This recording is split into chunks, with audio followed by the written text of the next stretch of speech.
Joining me now is Victor Davis Hanson, Hoover Institution Senior Fellow and author of Dying Citizen.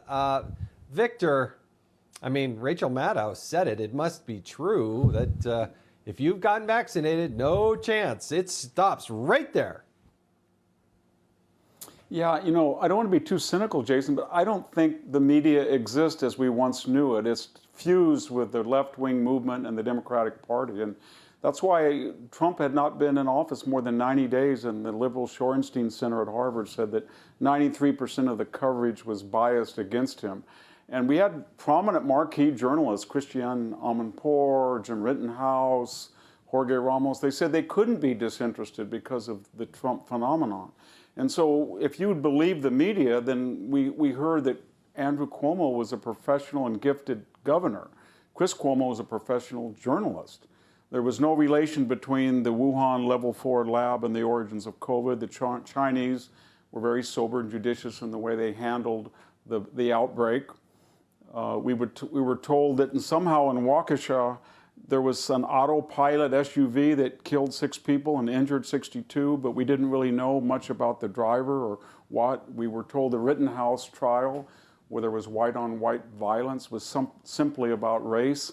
And I could go on. So they don't feel that they have to be, and they should not be disinterested. The other thing they do is they're a megaphone for Democratic talking points. About every 3 or 4 weeks, they flood the airways and the print media with a theme. And you remember when Joe Biden went below 40%, suddenly democracy was in danger in 2022.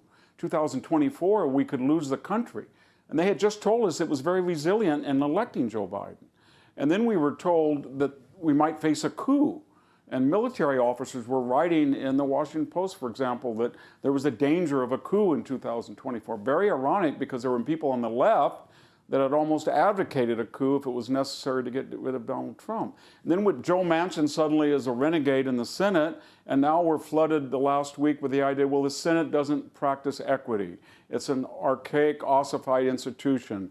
It's not fair that California doesn't get the same numerical representation as Wyoming, even though it's essential to the Constitution. So, I was thinking about this right now, and the one thing that Ben Rhodes, the former deputy national security advisor to Barack Obama, said that was true about only one thing.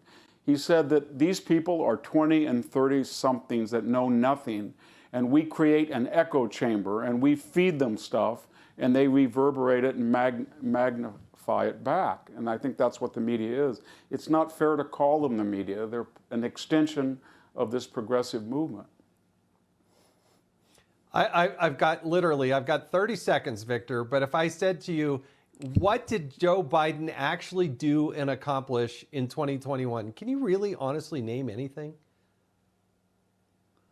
Well, I think he did one thing. He terrified the left, because they had told us he could campaign from the basement. It was only because of COVID. He was completely in control of his faculties, and now they look at the polling and the polling with Kamala Harris that you've covered, and I think they're terrified, and they're starting for the first time to create a scenario or a landscape that suggests that he's challenged, because they're afraid that he's going to take them down to historic defeat.